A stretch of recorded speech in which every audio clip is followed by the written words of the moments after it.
This is Infection, the survival podcast recorded live on Wednesday, March 24th, 2021, episode 323.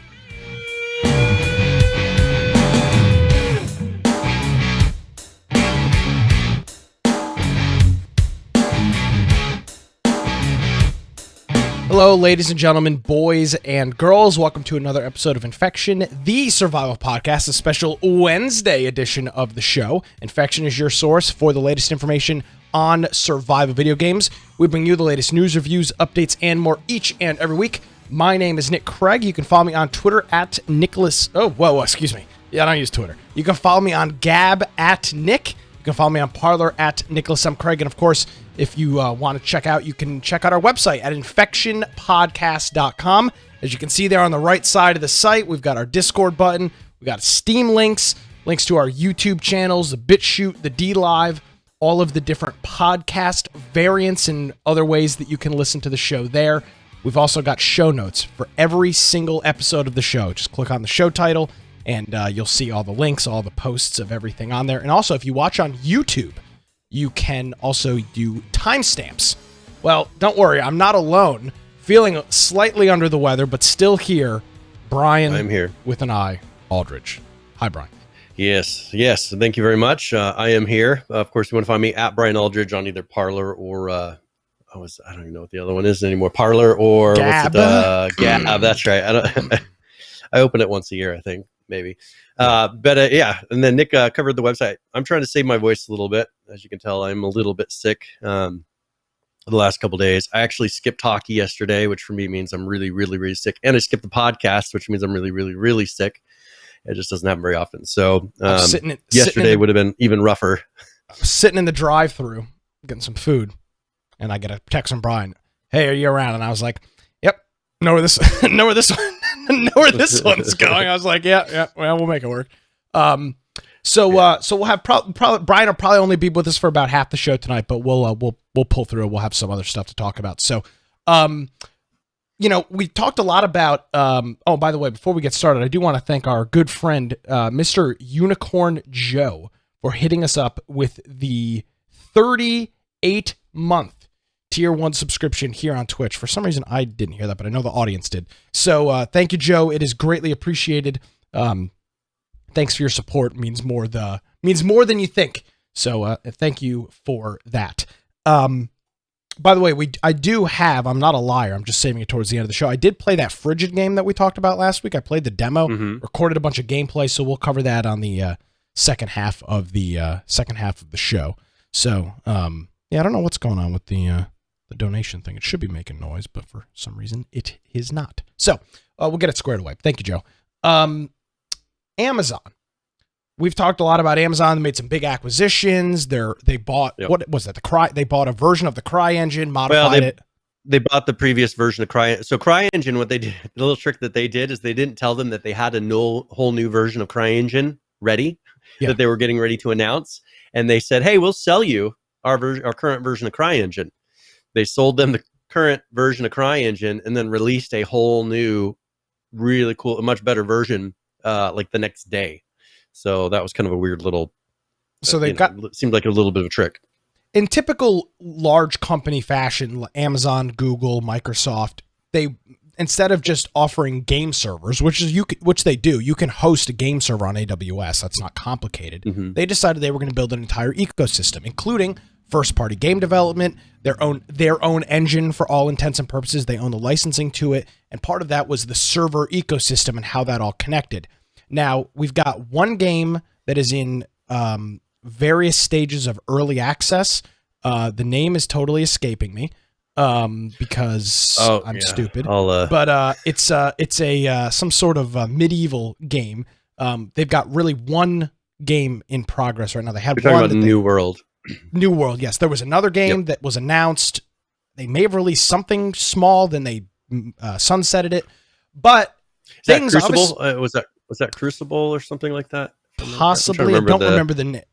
It was like very brief. It was like, hey, this is a game. And then it was like, hey, actually, this is not actually going to be a game. So a lot of people, myself included, thought, well, maybe this whole Amazon thing, they've got enough money. It doesn't really matter. Maybe they're just treading water. Well, this report here this week is that they are actually opening up a new studio. So this idea that Amazon Game Studios is kind of a kind of a flash pan for Amazon is still possible, but seems a little less likely now that they've opened up a whole new studio in a whole new country. So they're opening up a Montreal game studio, which, by the way, there's lots of studios in Montreal, but they are opening up another studio there. So that now gives them studios in Seattle, Orange County, California, and San Diego. And then now, of course, Montreal. So four full game studios. No games have been released by them. No games that I know of are using the Lumberyard engine. But they're trekking forward, and they can afford to do so. And they obviously think this is something to do with the future, because I can't imagine what their deficits look like on Amazon Game. I mean, they haven't made any money. Their game, and they're just throwing money out the window. Well, no, the game's not free anymore. But it was for a lot of people. Was got it supposed to be free. Yeah, because I went on there and said, okay, well, notify me whenever you release it, because it was supposed to be free. That was the equivalent to them as a purchase. And so they said, oh, okay, it's no longer free to play, but because you did that, we're going to give it to you for free when it comes out. So there's a lot of people that did that. No, it's not even out yet. One thing I've been hearing just kind of hints and rumors of is them struggling with the Lumberyard engine, which is really the Cry engine. And they're fixing it, but we know how much struggle that Miscreated had with that engine, especially with networking, which is 100% what AWS is trying to offer with this service, is something that works really well on multiplayer. So I just have a feeling that they're not really in a rush to push the products out yet, because I feel like they're still probably fixing a lot of that engine, making it optimized, work multiplayer. There's, if they would have started from something like Unreal Engine, which isn't perfect with multiplayer. I'd say Unity probably is a little bit better with a large amount of players. But if they would have started like something Unreal and then implemented more and more multiplayer features, I think they would have been a lot farther by now. But I think right now they got CryEngine, and now I think they're probably trying to make it work something close to what Unreal Engine does or Unity does. It's somebody there high up at Amazon Game Studios has a vision that they've been able to convince somebody at Amazon this is worth continuing to shovel money into. It's probably a pretty safe investment. I don't think online video games are going anywhere anytime soon. If anything, they're growing in popularity. We did talk about the huge PC boom that the 2020 year was. Steam concurrent players have never been higher. Unfortunately, there's such a shortage of resources right now in terms of GPUs and CPUs and motherboards, but it's a pretty safe gamble. I mean, I think as long as you can make a decent game, it's a pretty safe industry. I mean, it's a tough industry. It's not a walk in the park, but if Amazon, which they've got the money, they've got the time, they've got presumably the resources, should be a relatively safe investment. As long as they play it right. I mean, I think the thing that they're going to run into is the game actually fun? And that's the hardest part, is to really, when you're creating your first couple of IPs like this, there's no guarantee that people are going to enjoy playing them. You have to sit there and continue to tweak them and work on them. I mean, World of Warcraft has been around for many, many, many years. Longer than I've been alive, has worked its it's worked its way to the state it's at. Most people probably can't name very many other MMOs. Yeah. If you ask most people on the street, hey, what's an MMO? I say World of Warcraft.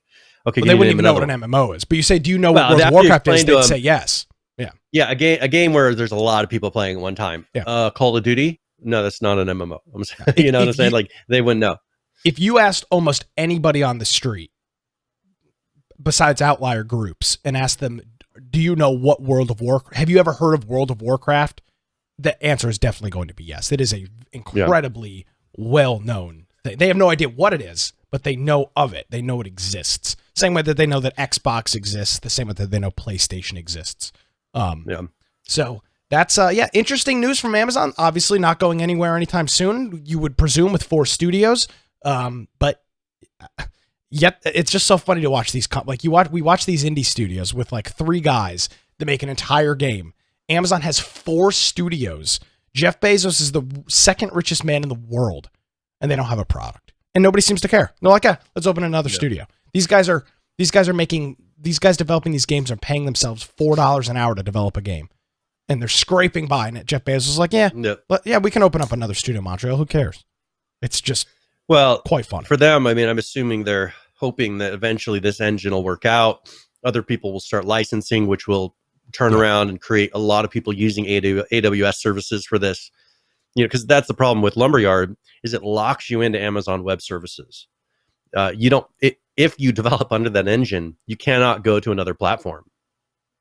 Correct. So I think that is a big change compared to, I can't think of any other engine that really puts restrictions like that to where, here's the servers. There are games that will say you have to host on this server, but not whole game engines. And so for them, this is kind of a way for them to sell it and see what happens. Own a piece of the market.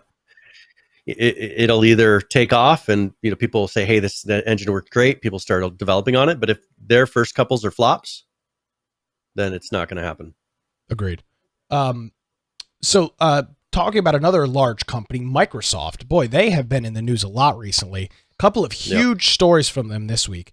The first one being the unbelievable story that somehow Microsoft is looking to and is actively working on purchasing Discord. Yes, you heard this. You heard this correctly. Microsoft is actively looking to acquire Discord. And this is not a rumor. There is a sale price for this.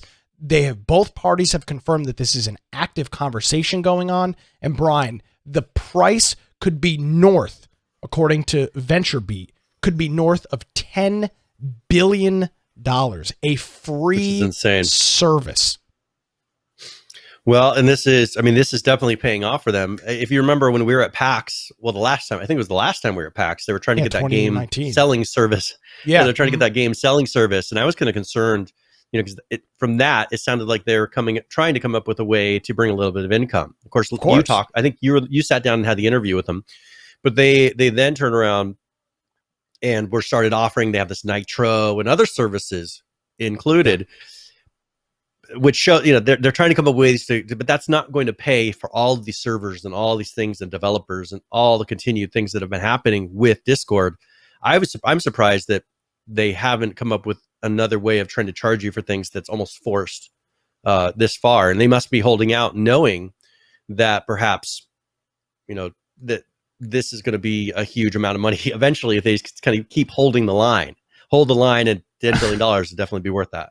Well, speaking of holding the line, we act like Discord doesn't make any money, but Brian, in 2020, their revenue was $130 million. Revenue was $130 million, which is a lot of money for a service that essentially a lot charges. Of Nitro, it's like, because what that's else all do it they is. offer other than nothing? They don't have the selling of games anymore. It's just Nitro. No, just exclusively Nitro. So they made $130 million in, what are those, $10, $15 increments? They don't have large things you can buy. So obviously, my initial impression is Microsoft, Skype, Windows Messenger, all of these other services that Microsoft has destroyed. My initial impression is no, hit the brakes. But from a technology standpoint, from a longevity standpoint, if there was a company to buy Discord, I would probably want it to be Microsoft. They've got a gaming oriented, half of their, if not more than half of their revenue revolves around video games. It's something that they know very well. They've got a strong team doing it. I'm not saying I want Microsoft to buy them, but Discord is searching for a buyer. They're on the market. If you're not interested in selling, you're not on the market. They're obviously interested in trying to sell. So if somebody is to buy it, I'd rather have it be Microsoft than arguably anybody else. I think they. And if we think of the play too, I think personally Discord with Xboxes, because one thing we've looked at, because right now most communities are using Discord, and those are totally separate from any of the PlayStation communities, the Xbox communities, and the Xbox group and chat. Being able to do all that stuff isn't great. I mean, it works, but it doesn't really feel like a community. There's just people out there that you don't really see much of. And I think if they could integrate Discord into Xbox, That would be a huge move, because then they'd be able to use that chat system, or integrate the chat system into it, to where, you jump in. When you jump in an Xbox, you can jump in with PC people. Like, they could use that whole infrastructure to chat with all these other games, and then they could hold almost PlayStation ransom for getting access to it at that point. Well, because if that becomes a standard, what's PlayStation going to do? Well, and also think about the PC side of it, Brian. Imagine being able to bring back put Game Pass into Discord. Imagine having an Xbox Live subscription, which by the way, I think that'll exactly what it'll be. If I have because I have Xbox, or the Ultimate Edition, they'll probably give me the Nitro included in my thing. Yes. You know what I'm saying? So that's we've been asking, how do you compete with Amazon and how they do Prime and all these different things? And I've said it for a long time. I think Microsoft is one of the only people currently that can do it, because they have that subscription service that people happily pay for because of how much it gives them. And I don't know of any other real subscriptions like that from other groups that do anything close to what Microsoft gives you for the dollar. Yeah, and again, I don't want to sit here and act like we're a bunch of Microsoft shills. I mean, I work with Microsoft every day at my job, and I actually hate Microsoft Windows. It's a terrible operating system, and their QA is atrocious. But again, on the gaming side, and I know Skype, I know Microsoft destroyed Skype. Skype and Discord are two very different things. If you look at the pool of companies that could offer $10 million for a company like Discord, there's maybe a handful of companies. Tencent, of course, is one of them. That's a big one that comes to my mind. Yeah, Amazon. That would be a disaster. Amazon's another big one that comes to my mind. You could even look at some bigger players, like maybe older tech companies like Oracle, that are still, people think, oh, Oracle, they don't exist. No. Oracle, like databases, massive databases across the entire world, are still using Oracle's infrastructure. They're still an incredibly successful and popular company. I don't think Sony has the capital to do this. It wouldn't make sense. Are you? I'm surprised that we haven't heard Amazon trying to make a move on Discord. It would make so much for integrating Twitch into Discord, make it so that streamers can stream from a channel, and and people can jump in and play with them, and integrate multiplayer into it, to where Discord launches the game, gets them into the game in a secure way. Like, there's so many things that you could do with that's untapped, that right now it doesn't allow you to, in a secure way, connect to a streamer. So if they had some sort of like a raffle, and you can play with Dr. Disrespect, not that he's on Twitch anymore, but whoever it is, you could play with that person, and then Discord connects you to them without giving any passing of private information. I think that would be huge. But I don't think it. Here's the thing, and I understand. I know a little bit about this, so some of my information could be off. So Discord right now is is most likely losing money. That was their revenue, not their profits. That was their revenue. Yeah. Two different things. They are most likely hemorrhaging cash. They have so many users. You can only go and tap angel investors so many times. You can only get seed funding so many times. Eventually, you have to be able to make that money on your own. And as of right now, well, I guess we go, wow, $130 million. That's a lot of money. How many millions of you? I mean, I don't know if you could look it up, Brian. I don't know how many active users Discord has, but it's insane. They have got so many active users, video chat, audio chat, the text history for all these channels and all these servers. They have got to be spending a freaking fortune on infrastructure. That doesn't include staff. That doesn't include any R&D, just infrastructure on its own. I don't see a sustainable business model for Discord currently. Nitro's not going to do it. It's just not. It's not a big enough revenue source. So their monthly active users is 140 million as of this year. Crazy. Their daily active users as of last year was about 14 million. Peak concurrent users in 2020 was 10.6 million.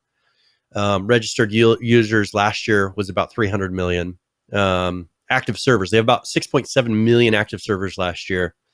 Imagine their valuation, it says 7 billion. So this valuation is pretty close to what, it's a little high, but it seems like they're giving a couple extra billion to make sure they get it.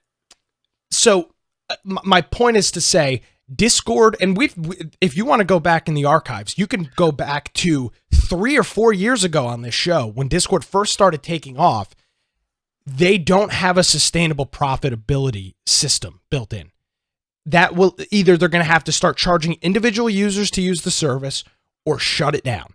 Those are your two choices. You either have to make enough money to be profitable, because at the end of the day, the investors have to get paid back, or you shut the service down, or you get acquired. So with those three options available, I don't want to have to pay per server. I have 3 private Discord servers that are my own.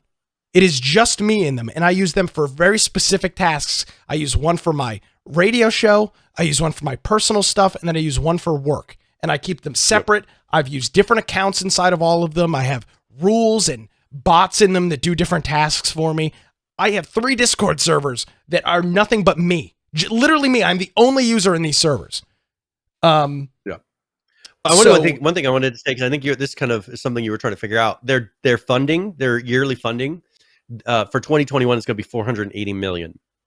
So that's how much it's costing. How much money they're receiving. And that's investors. That's not free money. Yeah. That's not here's $500 million. This is here's $500 million. We're expecting 700 or $1 billion back in a year's time. Right? That's money with a note attached to it.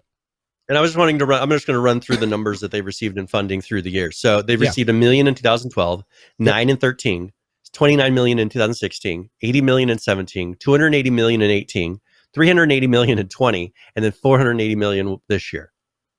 So to say that, then they're still way before to $7 to $10 billion. They'll be making a hefty profit. Well, that's what I'm saying.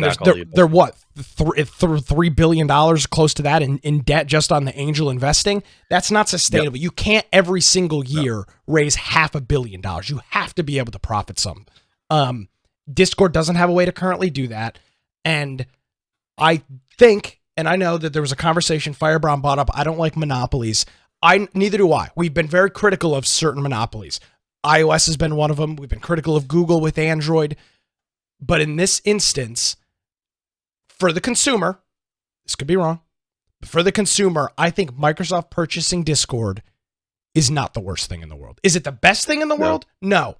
But I think there could be some useful things that come out of it. For example, look at what Amazon did with Twitch Prime. Look at what Microsoft could do with Game Pass or Xbox Live or Discord Nitro. There's lots of things that could be beneficial because Microsoft has got such a grip on the gaming ecosystem. Will it work out? Who knows? Maybe they buy it and destroy it. That's a possibility. It happens all the time. Then we'll move on to the next service. I mean, Discord isn't anything unique. I mean, it's not a... and somebody said, are there Discord alternatives? There are. TeamSpeak's got an alternative that's kind of like Discord. There are a couple of open source hosted Discords. TeamSpeak. Yeah, there's other things that you could use that have come around nowadays, for small groups. So nothing. This has definitely been the most successful that I've seen. Has. As far as been widely adopted. So I wouldn't jump off a bridge if Microsoft buys Discord. And I think at this point, Brian, I know I said this when they purchased Bethesda. If they purchase Discord, it's game over. It's GG. It's over. I mean, what does Sony have left? I mean, it's not even the games at this point. Now it's the entire They own the whole ecosystem, from the box that you sit on next to your TV to the system that you use to chat. They will have a completely. They will own the entire domestic video game market from start to finish. Now, obviously, Steam is still in there, Epic's still in there, so is Sony, but they will have such a kingpin on it. And I think that one thing to be interesting is I think that Epic and Microsoft might have a friendly enough relationship to actually work out, multiplayer and things. I don't see Sony doing it. Nope. But, I think that Microsoft would be more willing to maybe open up to other vendors to bring them into the ecosystem. I just don't see, I don't see them doing it. So we'll see. Yeah, I don't see it. Interesting news. They will probably buy them. If not, I hope nobody else does, because I would really hate to have a company like Tencent or Facebook, God forbid, or even Amazon own Discord. That would be a real problem for me. That's not the only thing we've got with Microsoft. They are rebranding Xbox Live, which is kind of a sad day. Xbox Live. It's been Xbox Live for many years. It's been Xbox Live since It's always been called Xbox Live. So sad day. It's not going anywhere. It's now just called the Xbox Network, which leads into this. What is a network, Brian? A network is multiple things together. Microsoft has got all of these different products. It makes sense to call it the Xbox Network. I think this kind of opens up for them to bring other things in too. Kind of like what I was saying. If you can bring people into the network, right? You're not bringing people into live, not into your specific product, but this is just kind of another thing that opens up to me that maybe they're opening this network up to be a little more friendly with outside ecosystems, to make it to where Xbox isn't so standalone, especially with trying to purchase Discord. And it sounds like they're trying to broaden out into PC and console. Yep. So there's a new network that's live. If you did the most recent version to the most recent Xbox update, it says Xbox Network now is associated with it. So that's what they're doing. Just changing the name, nothing earth-shattering with that, but obviously, to me, an indication of things that are going to be coming up in the future. On top of that, we've also have a poll that Microsoft is doing, a survey rather, to see how users feel about using Bitcoin right now, but I guess more importantly, cryptocurrency as a payment method. Yep. I'll throw this to you. What are your thoughts on Microsoft offer? Again, it starts with Bitcoin, but it could then be Ethereum and bring in your other cryptos down the future. Do you think this is a smart move for them? Is this something that people have an interest in? I mean, I think the hardest part is the fluctuation and the valuations of Bitcoin. Yeah. This is going to be difficult for them to set a price on Bitcoin when it's like the stock market and jumps up and down, where the price of the dollar doesn't fluctuate visibly quite as much. For them, it can almost work for them. Let's say people pay when it's low and then it jumps up, 50%. I don't know if they're going to be then unloading it and do some kind of strategic investing and treat it like stocks on their back end, or what they're going to end up doing. I don't know. I think people keep saying Bitcoin is going to become a mainstream service where you just go to the grocery store and you pay with Bitcoin. I don't know. I'm not convinced of that quite yet. And so if Microsoft, for instance, starts accepting Bitcoin, Amazon starts accepting Bitcoin, I think then it would pretty much be confirmed, and I would accept that maybe it'll be mainstream. But short of that, it's going to take major companies like that. It's not going to be these little companies or server hosting companies. Those are more like PayPal. A few places take PayPal, but people don't generally consider it you don't go to the grocery store and pay with PayPal. Yeah. Bitcoin is kind of like that right now. It just doesn't work. I think once they get it where you go down the grocery store, you have a card or something that you use that allows you to pay, at that point, I would agree that maybe it'll work. But I still think it's a ways off. I don't know that it's a smart move at this point.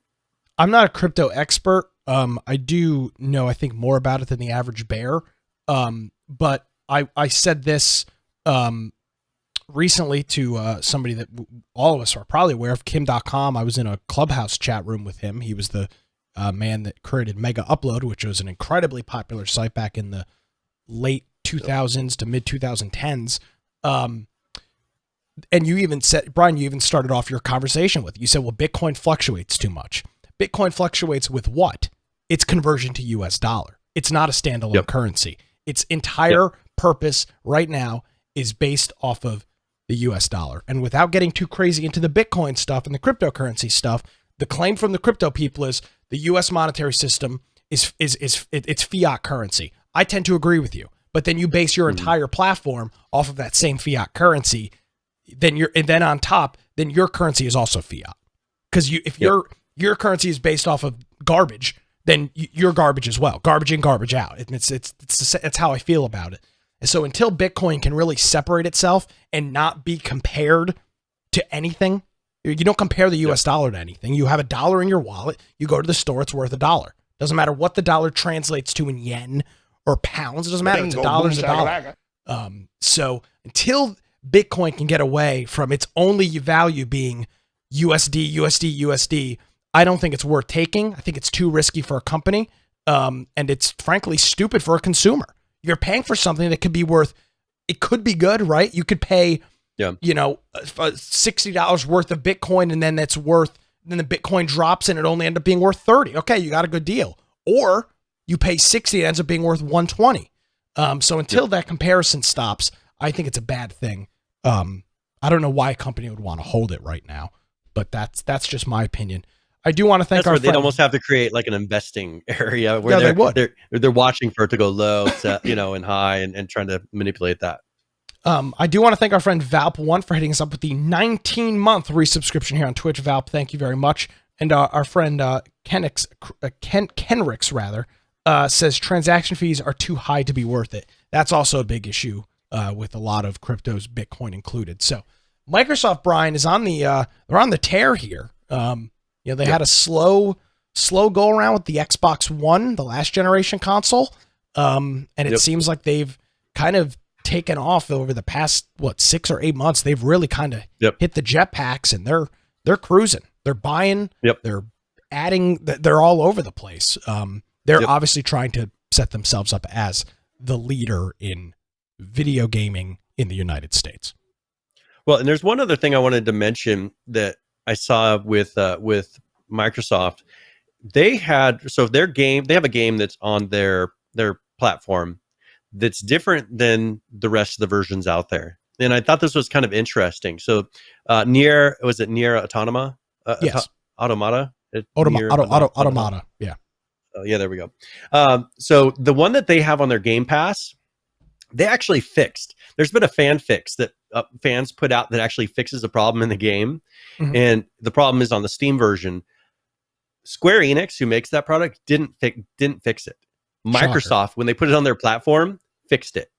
Yeah. They put the fix so that everyone who gets it on their platform has the fixed version. I just thought that was interesting. I've never heard of a console really stepping in and be like, okay, well, you're not going to fix this. We know there's a fix out there. Let's go ahead and fix it before we upload it. I just thought that was kind of interesting, and I hadn't heard about that happening with other games or other platforms before.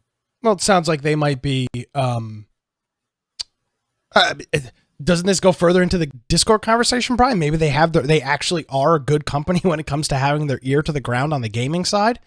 I think I think that's one thing. I think with PlayStation, I think they're a little tone deaf, and it may be because they're in a different country and they're just not quite in touch as much with what America's doing. That could be a possibility, but PlayStation just seems much more out of touch. And I think they have been much more out of touch. Now, since there was a period of time where they were, you know me, I said for a long time that I preferred PlayStation over Xbox for certain years of the console. But I think now they've shown they're becoming, to me, more like a Nintendo in how out of touch they are. And Nintendo can be, at times, it was for a period of time, very out of touch. I think with the Switch, they became much more level-headed, and said something, make something that doesn't require, this old platform. And I think that they're turning that around, but I still think PlayStation is just struggling behind a little bit on the curve, and it'll be interesting to see if they ever do kind of look at what Microsoft's doing and say, hey, let's try changing this a little bit. They are making less exclusives. I don't know that that's the answer, but they haven't been really trying to progress their PlayStation Now, their PlayStation Plus. They offer random games here and there for free, but it's nothing close to what you have with Microsoft's offerings. Yeah, it doesn't even hold a candle to it, honestly. No. So very interesting, and we will continue to follow this Microsoft saga as they are they're hitting the ground running here. Brian, this article and this story is breaking as we are on the air right now on a Wednesday. Yeah. A couple of names that are give me a really sour taste are back in the game. These are some names that you haven't heard in a hot minute. This includes Jace Hall, Rick Fox, David Washington, and CEO Anthony Castoro are now starting a new studio called HiDef, capital H-I, uppercase D-E-F, a game studio based out of San Diego, California. They've raised $9 million, Brian, which isn't that much, to be honest. But they've raised $9 million. Again, we just talked about Discord was raising, $456 million or something this year? To build a game, a metaverse game. So they're going all Ready Player One into a metaverse virtual world type of experience. I mean, These what, guys I mean, are what full does of that even shit. mean, though? I mean, yeah, it's like I'm trying to figure out like what do they mean? It's just because that's such a broad. I These mean, you guys could are say shysters. you could They're say Roblox. You could say shysters. they mentioned it here like Roblox. Roblox is a type of metaverse. You know, because Yeah. you can create your own experiences in there. They put on here Fortnite maybe as a metaverse, but I don't see Fortnite as a metaverse because there's not enough flexibility. But I don't know. It scares me that they think, especially when they're bringing all these people that either have no programming experience, they're just hype men, Yep. and then the programmers they're bringing in are ones that have had experience in incredibly old gaming technologies, languages. They've been dealing with stuff from the early 2000s to late 90s the whole time, and then they think they're going to create some giant metaverse game. And especially when they've just brought in $9 million to do something that you consider a metaverse, that would be just the beginning. You know, they do say it's just the beginning of funding. But he stepped down from H1Z1 in 2019, and the whole thing fell apart. I don't think you could either say, oh, he was holding it together, but you know, he can have credit for holding together a dying product and keeping people falsely hope. That's what he does best at. And I'd rather not have it move on to something like this. Yeah, I mean, Jace Hall and Rick Fox were two of the leading. They were the ones that were doing the H1Z1. Kind of the remake in a way of having it go. Well, and also they were pushing for the whole remake to get it to be the more RPG style until that thing fell apart. So, but prior to that, they weren't even associated. They were doing the whole Pro League thing kind of by themselves, and God knows how many tens of millions of dollars they sunk into that. Anthony is not a bad dude. I don't think any of these people are bad guys. I just have seen, and when this show practically was an internet drama show for like almost a year when Jace Hall was involved, because it was all of these rumors and exposés coming out against him and his whole group. I just don't trust this group as far as I can throw them. I don't trust it. The money's good. Hey, here's the thing. As long as they don't include Clegg, we're good. Honestly, I hope that they have success, because I think, to be fair, with Jace Hall, I think he actually probably is a visionary, but I don't think he's a good hype man too. He's a great people excited. Hype. He puts the time in. He gets in there with the people. So I'm not going to knock him for that, but he's the one thing that I struggle with him is, well, okay, I take that back, because if you look at, he got in on H1Z1 at a perfect time. Yes. I think there was a lot of things that happened bad in the company that were out of his control that in the end, I think he tried to come in and fix. But I think that for what H1Z1 became, as far as the BR, that was very successful for a period of time. H1Z1, the game that we loved, died, but the BR itself became incredibly successful. And I think that China was what really killed it, and the bad game engine and all that wasn't him. I think he hyped it and got it as popular as it could possibly get.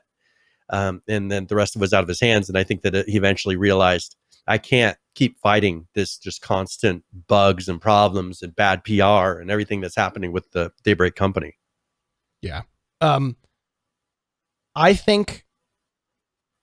hope these guys can make a good product. I hope it's a fun game. I hope it's revolutionary and changes the world. We have seen firsthand experience that it's a lot of talk, no action.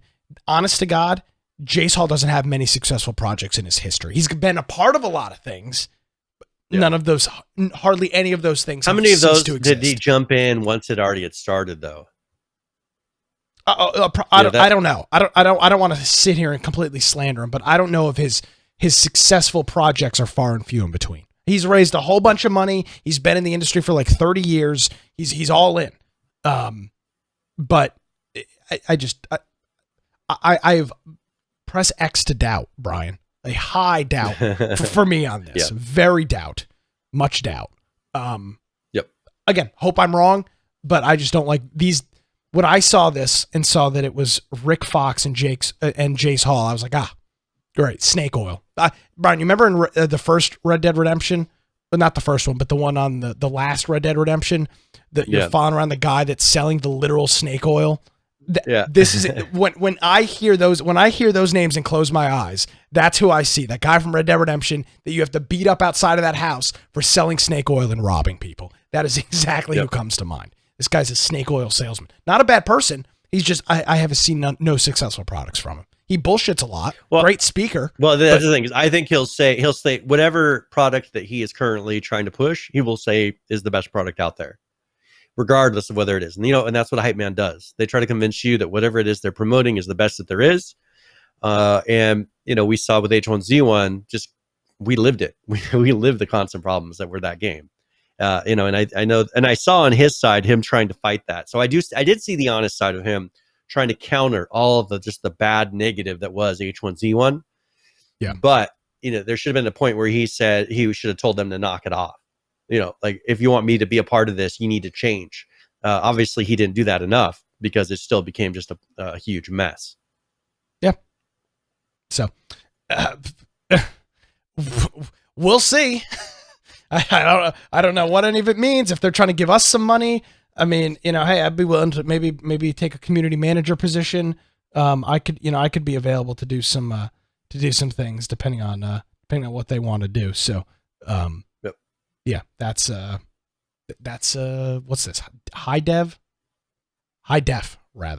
Studios. So keep an eye out for them. All right. One thing I wanted to bring up, we've been bringing up GeForce Now for a couple months ago, is because they kept losing games, but they are doubling the price of their membership right now. Oh, that's not good. Yeah, that's kind of a dangerous thing, especially when I don't know a ton of people using it. It's not like Netflix or these other things to where every other person at least has a membership to it. This one is going from $4.99 a month to $9.99 a month, and that's US, 8.99 euros. And so this is something that it'll be interesting to see how many people jump off and quit and maybe do something else. I don't know. This is a pretty dangerous move to double your price. For Netflix, remember when they doubled their price, or they upped their price, and how many people dropped off? I'm sure that over time it eventually evened out. Maybe they recovered from it and are doing better now. They did, but they lost myself included. A pretty big beating. Yeah, I canceled my subscription. Yeah, I ran the Facebook cancel your Netflix group for a while on Facebook. That was it's frustrating for them at the time. I don't know that GeForce Now, maybe this is underpriced for what they offer, being that I haven't really used it that much. I don't know if this is $4.99, if that's a steal. But you can kind of do the same thing with some of these other services, even Xbox. I can play Steam. Xbox. Yeah, you can do it on all kinds of other things. So I don't know that them raising their price when other platforms are starting to release very similar products is the best thing. But we'll see. Yeah, I think anytime you double the cost of something, it's almost always a bad thing, right? You're doubling the cost, even from, $4 to $9. It's a significant cost.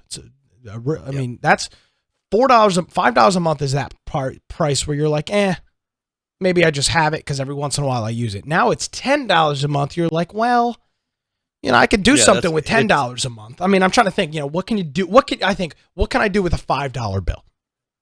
It's not a whole lot buy you can coffee. do with a $5. Exactly. Right? Exactly. Buy a coffee, something like that. $10 bill. All right. Now you can actually make something start happening. Potentially. You could still waste it, but you can make something happen with $10. You're not making a whole lot happen with $5. Yeah. Maybe a donut and coffee. So we'll see. Again, and I don't really know anybody that uses the service either. As Big Woody Sauce says, you could subscribe to the Infection podcast. Now you could do that. Oh, that's right. With $5 a month. Falcon says but dollar if we menu life. $10 a month, would people still do it? Falcon brings up a good point. He says dollar menu life. That's the difference between having $5 and $10. If you have $5, you are living the dollar menu life. If you have $10 in your pocket, the menu is yours, my friend. You want a medium number 9, 2 number 9s, a number 45. You want all that? So you can make that happen with $10. So not a sponsor, by the way, of McDonald's or any other dollar menu place. But at $10, you're living the combo life, baby. You're all in. You're not at $5. So, all right. Interesting. So, all right. I saw this product. I think somebody posted it on Discord, but Intel is putting out a new filter software for audio that would bleep voice chats in game. Now, I want to give you the categories. I can't have this. Okay, my computer the entire time would just be silence. If I had this installed playing Call of Duty, you would hear nothing but it would be completely silent. The thing is they will they'll let you do sliders to determine what categories you filter. So not just normal, they don't even have general cuss words in here. That's not what it is. So the first category is ableism and body shaming. So that is saying hateful speech about people with disabilities or people with specific physical conditions. So you can have it where it's none, some, most, and whatever else at the right that cuts off on this picture. So you can have it somehow it's listening and figuring out if you say something that's body shaming someone in chat, like, I could picture some things that you might say in chat that would fit into this category. I can't imagine. I can think of a few things. And so it'll bleep those based on its AI. Then there's aggression. So negative language intended to wound the recipient. Yeah, that's where. You tell people to do something to themselves a few times here and there. That might go under aggression. And then there's LGBTQ plus hate. How is that a whole category? Hateful speech about some people with different sexual orientations or gender identification. So using the F slur would not be allowed under that one.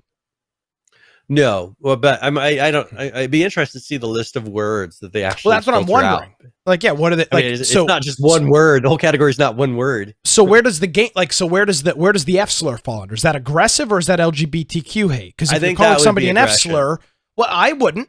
I'm talking about not the FUCK word. I'm talking about the other gamer word. Oh, that would be under LGBTQ. Okay, but okay. What if I'm calling you that and you're not an F slur? Then it's aggression because I'm not making fun of you because you're gay. That's what I'm saying. How does this work? Yeah. Why not just word? Like, these categories make no sense.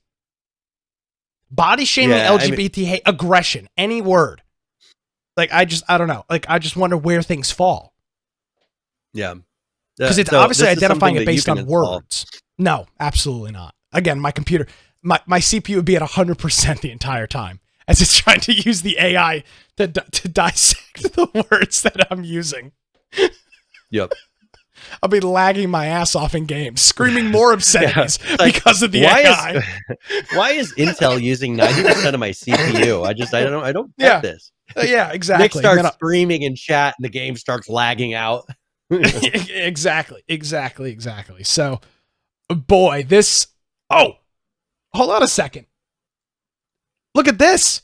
There is hold on. Is this yeah, look at this. Okay, this is a breakdown of the category. They've got a thing called the N-word. Like a literal button, Brian, that says all variations of the word. Are we not allowed to say no? I don't know. Whoa. They have the that's crazy. What's nice is you can turn the N-word on or off. That's the most, oh my God. That's the greatest. Do you want to hear the N-word? Yes? Okay, we'll keep it. Look at this guy doing the demo. He's like, well, I wonder if he said some words to have it bleep. We want to prove it. Imagine if during the demo it didn't bleep. It'd be like, Look at this. White nationalism, swearing. Okay. Yeah, what words are white nationalist words? I mean, if you say something like starting with the letter Q, right? Wouldn't that be, we'd consider that saying, like, white nationalist? Like, I'm just trying to think of what. If you say MAGA, they'll instantly bleep you. Yeah, that's definitely white nationalist. It says use of white nationalist slogans. I don't know if I didn't think they had slogans, but okay. So swearing, that makes sense. Sexually explicit language, that's another one that makes sense. Racist and xenophobia, yes. I cannot believe they have a slider for the N-word. That to me is why is that not racism? How do they have a slider for the N-word? Do you prefer the N-word? Yes or no? I mean, it says, as Ross pointed out, the use in all of its variations. So that means with or without different word, without different things at the end. Holy crap. I might have to install this. just try this out. This is, how do they have a button for, I cannot get over the fact they have a button for the N-word. That is freaking insane. I mean, this is not a full feature product. They need to amplify. They need to have all kinds of features. Makes it a fully featured product. You can either amplify or mute. I mean, dude, and then this white guy with a newsboy hat on, paperboy hat, the N-word. I can't. Why don't they just have something? Why don't they have "Are you black"?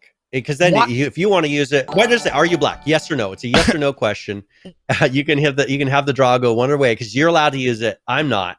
That would seem like, rather than having a "Do you want to use this or not?" That seems, because don't you? Most people just kind of feel bad if you're like, "Oh well, I kind of want to use," and yet who's going to do that? I can't think of anybody. I just don't know how. Exactly. I don't know why that would be its own category. That's racism, right? Like, again, without being, without trying to get crazy into this, if you talk, again, a category on here is racism and xenophobia. The N-word would be described as a racist word, at least how I've been taught it. So why would you have your own category for that? I would love to have been part of the brainstorming meetings at Intel when they were coming up with how to lay this out. Could you imagine how uncomfortable those conversations were in those boardrooms? So, how do we... Well, the thing is... If you're a black person, you're using the slang version of it, right? Which would not be allowed under this. It says all variations. Yeah, and you're constantly bleeping them. They're going to say, well, that's racist. We should be able to use that term. And we're not using the hard R version of the word, right? Oh my God, we're going to get banned from Twitch. This is it. and so they're not using the hard R. So that has to be where they kind of came around and said, all right, let's wrap this up. Let's say if they want to hear it, we're going to assume the reasons are this. It's just odd. They should have just had a slider, say it, had the one where racist terms and have it to where maybe the lowest one doesn't. I mean, how do you not have the lowest one include that word though? I mean, that's the top of it. Oh, well, I don't know. Ross says, if you play GTA 5, will it bleep West Coast Classic radio station, which I presume has many of songs on there that use that. Yes. Well, that's a great question, because this is muting audio on the computer, presumably. What about music and videos that use this? Yes, it's gonna bleep your GTA, all the dialogue. It's gonna bleep anything. Yeah. Yeah. Wow. I actually skipped over this in the preach notes when I was skipping through. I'm glad I did, because this reaction was as raw as it could be. I thought it was just that's misogyny, swearing, ableism, and body shaming, white nationalism, N-word, and I can't even describe how that is. That is arguably the greatest thing I've ever seen. And the fact that they're spending a bunch of money on one word, a button for one word, everything else category except for the one word. I dare you to call Microsoft support and say, "There's this button. I don't know what it means." Oh, no. We're not going there. No. You don't want to call support and say, "I'm trying to figure out what this button does." No. Every time I listen to this thing, something goes away on my computer. All right. Well, every time I play Call of Duty and I yell something, my computer shuts off. All right. So that's Intel. Thank you very much for that one, Brian. That's an Infection Podcast classic right there, if I've ever seen it. Yep. Let's talk about Activision. Yes. Who laid off? Was it 100 people last week at Activision, or 200 people last week at Activision Blizzard? They're hiring new people for a new game, and their CEO, people, if I remember correctly, their CEO, who looks like a real prick, Bobby Kotick, received a $200 million bonus. So while people are losing their jobs, which, to be honest, those people probably weren't You don't fire people that are actively working on like big things, and presumably, well, Blizzard and the thing is, they fired because that was a division that was shutting down. That was their esports division, which is not happening right now. Yeah. In physical form, so that made total sense. So I mean, this is what kind of frustrates me is what kind of frustrates me is how I understand it sucks when companies fire people, but that was a legitimate firing. That was an unneeded department. That department is not doing anything. Those people are, who knows, they're probably on partial paid leave or something, because what are they doing if they were really receiving much of an income at all? I just don't see, this is more of PC Gamer and these various companies trying to stir the pot and get people mad at corporate America, get mad at people that are, on the top of these companies. I'm just not super mad after I heard that they fired specifically just the esports division and they were hiring for other projects. I'm not that mad about it. A lot of people, they heard, they fired you. It's a bad look, but that's because all these organizations, these news organizations, just put they fired 200 people and gave their boss a bonus. Really, if they would have said, but it was a division that wasn't active, they couldn't keep it going. I mean, they're just throwing money away, keeping it going. I'm not super upset about it. I understand what people will say, oh, that sucks.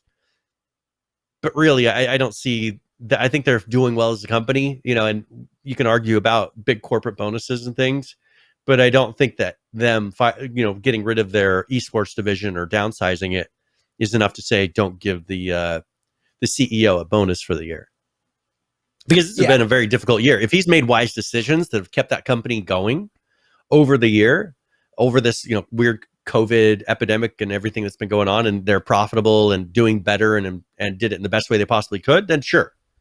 And I'm sure that he must have hit the marks that they were looking for them to give them bonus. Yeah. I mean, here's the thing. I'm not, I mean, obviously the guy's done something for him to have been worth, I mean, he doesn't pay this to himself. I mean, there's a board of investors that vote on things like this. So is the money maybe too, I don't know what the guy does. None of us do. So it's hard for me to sit here and say, well, you don't deserve that. My point is it's just a terrible look a day after you fire 200 people, the week after you fire 200 people, you go, well, boy. And these people weren't making $1 million a year each. And then you go, oh man, $200 million. That's a good chunk. That's a good chunk of money. It's just a bad look. I mean, obviously the guy's done something to be worth it. Well, okay. So here is the requirement for him to make this bonus. So the company's share price has to be at least twice the average value it was October 1st and December 31st of 2016. And holds that price for at least 90 consecutive days. That's how they determine whether or not he gets the bonus. Okay. So he has to hit a certain performance. He has to hit a certain performance level. If he maintains that for the 90 consecutive days, then he gets that bonus. Okay, so then he had terms that were in front of him. He met those terms, and I mean, okay, great. Yeah. And like for instance, I am chaotic in chat. He says you could have paid 100 people $100,000 a year for 20 years. That's not how that works. No, that's not how that works. Yeah, I mean, I understand. That people get upset with people doing these kinds of decisions, but what? One thing I look at is these people are making financial decisions that are dealing with billions, where your average employee that's maybe making $15 an hour is making financial decisions that range in maybe 10 to hundreds of dollars, working a till, doing something like that. The reason that they pay some of these people so much money is because they are making large corporate changes that affect the jobs of hundreds of thousands or thousands of people, at times. And, they're providing those jobs. With these guys, Joe's bringing up all the microtransactions and everything. I don't generally agree with how they make their money. Yeah, but hold on a second. But Activision, if you want to talk, Activision is not the greatest offender when it comes to that. I'm not an Activision lover. Yeah, EA is egregious. Do they do loot boxes and stuff? Yes. Activision is not. Let's be clear. There's shit you can knock Activision on. This would not be the one that I would use. That's not for them. It's not accurate. And I mean, they don't do that crap with Call of Duty at all. You pay season pass. That's it. So not. Yeah. It's a terrible look. But here's the thing. He was given a goal. He met the goal. He gets the payout. Yeah. And if this is something that they agreed to going into it with a contract of some sort in the beginning of the year, he met that. If they feel like that was too much and they don't agree, the next contract that they'll negotiate with him may be less. And we'll see. But I don't get really mad at these sort of things, because I understand that these guys are making huge decisions. Now, when they fold a company, and they make disastrous decisions and make a company almost bankrupt and still get a bonus, that's where I don't agree with that. But here, they're making sure that the investors are getting a certain amount, because that's what it's really about for them. Are they making a profit to where the investors are going to be happy in the end? And he did. Well, if you look at a 5-year graph on Activision stock, they're looking good. They were at and if he starts making poor decisions, he'll be fired. They were at $33 a share 5 years ago. They're closed today at $90. That's a company that's doing very well. And again, a publicly traded company, its value is its stock price. That is its value. There's a huge difference between private and public companies. Their metrics almost exclusively based on their stock. That is their company value. They are owned by their investors. And he's been there since 2008, this guy. He still looks like a douchebag, don't get me wrong. Yeah. But I'm looking at YouTube videos. Does he deserve $200 million? Does anybody deserve $200 million? No, but if he has a contract that says, hey, if I do this, I get $200 million, then yeah, you're damn right he deserves it. But I'd be nervous having someone making $100,000 making such big decisions over the whole company, because most likely they're going to do what making a ton of money almost keeps them honest. You know what I'm saying? Because they want to keep that job. If you give them too little, what's the difference? You know what I'm saying? Like, they can go to another place and make $100,000 overseeing a huge company like this. Yeah. Why not $5 million? $200 million? Like $5 million.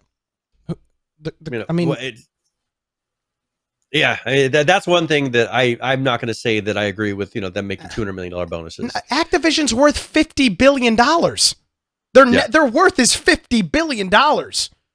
And he oversees that whole thing. $200 million is nothing. They're a $50 billion company. Yep. That's crazy. And I think when you have a ton of layers to the company too, if you can't pay the guy down here the same as you're paying the guy up here. As you get to where you have people making more and more money, the person on top generally continues to grow up above that. You're not going to have the guy 3 down making more than the CEO. And their average salary worker is $42,000 a year. Yeah, welcome to that's corporate structure. You might not agree with it, but that's corporations all over the world. That's the way it works. Yep. Yeah. So, it's just. Yeah, we're not going to solve that here on this podcast. It's a large. If you're interested in conversations like this, you should check out Against the Norm at atnshow.com. These are the kinds of conversations that we have over there. Because there are conversations to be had, but not here. Let's. How you feeling, Brian? I can still go for a little while longer. Okay, then let's talk about Twitch for a second. They've been under pressure recently for their copyright strikes, their DMCA takedowns, their just stream. Old VODs are getting taken from like 2010, 2012. Those VODs are getting DMCA takedowns. Channels are getting strikes. It's just been a freaking disaster. So Twitch is working on a new system for streamers to deal with this. Their solution, Brian, is to just mass unpublish all of your videos on demand so that you can't get a DMCA takedown. So that's their solution. Is just, make everything private, then you don't have to worry about getting DMCA takedown. So that's their solution, pretty much. And and I'm looking at their roadmap here that they put out. First of all, the first thing we saw the multi-track audio support in OBS that allowed you to separate out maybe DMCA music on one track audio. Yeah. And then you could turn around and run that. And then there's select individual VODs to unpublish. So you could do that in the end of this past year. And then editor access to clips. Okay, this year, what they've been doing for the last 3 months is select batches of up to 20 VODs to unpublish. I mean, I don't know how hard that was to program. Select all VODs to unpublish. Select batches of up to 20 VODs to delete. Select all VODs to delete. Get notified about DMCA notifications on Twitch. Track copyright strikes in the video producer. And then watch VODs, published plus unpublished, in the video producer. So that's what they've done so far. Now what they're doing is multi-track audio support in Twitch Studio, not just OBS, re-architecture of clips database so that we can expand selective deletion capabilities, redesigning of our DMCA tooling so that we can give you access to more information directly from your creator dashboard. And that's through June of this year. And then July through December 2021, sort and delete clips by date, game, or view count. Review the VODs identified in DMCA notification from your creator dashboard, and then submit a counter notification from your creator dashboard. So I'm surprised it takes them this long to do this. But none of these things are actually solving the problem. Which no, it's just letting you delete faster. Exactly. The DMCA system is very flawed in how it handles things like this. When DMCA was written, it did not take into account. DMCA was written to stop me from stealing music and giving it to Brian, essentially. DMCA was not built with the idea that I would be streaming a video game that has music in the background and Brian will be watching that while he's cooking dinner for his family. That is not what DMCA was written for. It doesn't make sense for these use cases. I would make the argument that most, if not all of these cases of DMCA takedowns actually fall under fair use and are not even valid takedowns. But what are you going to do? Sue Sony? I mean, what are you going to do? Sue a music holder as some schmuck streaming on Twitch? No, you're going to delete the video and call it a day. This is going to hit a tipping point. I'm surprised it hasn't already. This will hit a tipping point. You're not going to be able to stream anything online. You're not going to be able to stream anything, any games that have any sort of music in them. I mean, we've seen it all over the place. Nintendo's taken down video. It's a mess. It's a freaking disaster. And I mean, Twitch even if you're doing everything. Well, if you're out on the street streaming something from your phone, there's music playing in the background, you have no control over that. And how are they going to filter that out separately from, they're going to have to do some crazy tech to be able to maybe have somebody who's talking over music to keep that voice in there and then filter out that music in the background. I think we're a long way from that being a smooth process. And one thing that I've been wondering, I've thought that they should be doing on streaming services like this is putting out multiple audio streams for games. First of all, for Twitch, this is the perfect opportunity for them if they separate out multiple audio streams for voice, audio for sound effects, music in games. And then that way, someone who's watching a stream can mute the music in game if they just want to hear the person talking and the playing, or you can mute the sound effects. You can mute. I've figured that would be a really cool feature because then they'd be able to do a lot more things in Twitch here. But they're going that route for a whole different reason than what I thought they were going to be doing it for. For this whole DMCA stuff. Definitely. So that is the folks over at Twitch. All right. 7 Days to Die has got a cool update here, Brian. This is a screenshot that they put out on their Twitter, and it turns out there's Trader Joel is actually based off of a real person, and they have remodeled Trader Joel to fit. The guy on the right is obviously a real person, and the guy on the left, well, is not a guy, he's a computer generated guy, but that is going to be the new Trader Joel that is going to be added to Alpha 20. That's a good looking model, Brian. This looks like that's a real badass looking trader. This is a guy right here that's going to give you a raw deal and is going to try to screw you over on trading in your casino coins or whatever useless garbage you're trying to sell at the trader stand. It's a really good looking model. Yeah, and now that they have a real modeler there, they're putting out much better product. So this will be interesting to see. But as they get closer and closer to release, how many more of their assets are they going to be replacing and fixing up? Or at what point are they going to consider it done? Because it's been one of the ugliest games, most fun games, but one of the ugliest games out there for a long time. And now we've got it kind of turning around where they're They're making it look better, which was kind of the final thing. But how far are they going to push that? Yeah. Now, Judd wants to do a little bit of an update because there was something that we had discussed last week about. Remember the model from was it the not Days the day Gone? after? What's the Days Gone? Yes, there was that character that seemed to be familiar to other characters.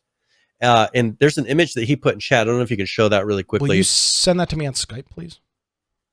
Yes. And so this is one where there's a famous actor who is he's on here and looks identical. But then there's also some for sale on CG Trader, Turbo Squid that are very similar to this as well. So this is the actor. That's the real actor. Okay. This is the actor that people are saying that this model looks really close to. And if you scroll down, this is the one that's in the game. Okay. So that's the character in the game. And then if you scroll down, here's the characters that are on CG Trader and Turbo Squid. I would say the left one probably looks the closest. Looks like the left one was edited a little bit and then made, to look like the right one or something. They tweaked it. But it does definitely look like that they pretty much took that character off of either CG Trader or Turbo Squid, and then that's the character you're using, which isn't the worst thing to do. But it does show you they've got to be a smaller studio. I don't know. It depends what you want to consider smaller, but they're not a gigantic studio, because if they're buying their main character off CG Trader, that's generally saying that they don't have a large staff. Yes, that is probably the case. He says we don't know who Idris Elba is. I've seen him before. Idris. Interesting. He's an actor. I've seen him. I've seen him in shows before. So I'm just looking at. He's been in Fast and Furious, Luther. He's been in a bunch of shows. So, gotcha. All right. So, with that being said, let's talk about a game that we don't often get video updates for, Jaws of Extinction, which is a game that looked like it was going to have a lot of really great features right off the bat. It still has the possibility to have a lot of really great features. It's not quite there yet. The game is still single player only. There is a multiplayer button in the menu. It's currently disabled. And actually, the game is currently unlisted on Steam because they don't want to mislead people. They've got a video out here for their Alpha 0.3.4.8a update. So let's take a quick look at that, and we'll discuss right after this.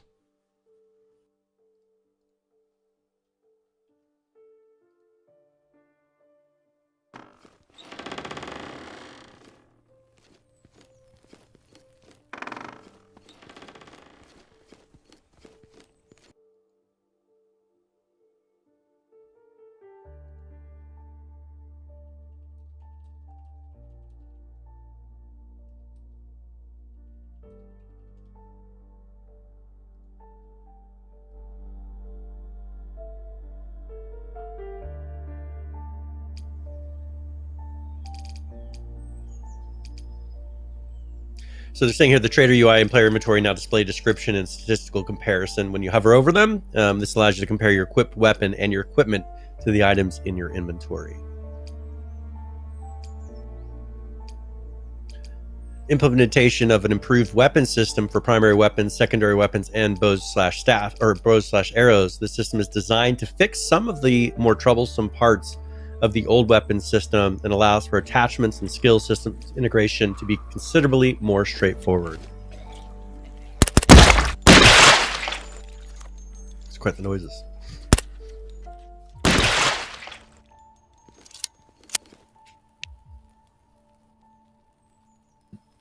Says sleeping at beds, tents, and sleeping bags now offers full control of how long you want to sleep for. Sleeping now will now give you the players an energized buff that will reduce the amount of stamina and drains and will increase its regeneration rate.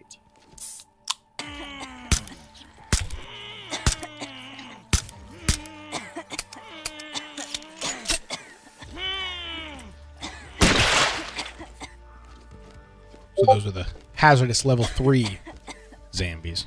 Is that a Discord noise in their video? Did you hear that? Hold on a second. Yeah, I did. Oh my God!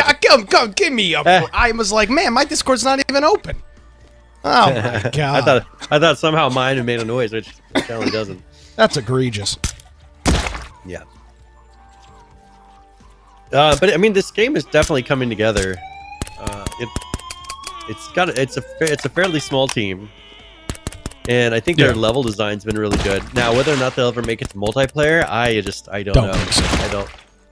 I really don't think that they will make it to multiplayer, because looking at how populated the world is, and the fact that I see no signs of them beginning to implement multiplayer, it's just too much. I mean, if they ran this in a multiplayer environment, you would see so many problems.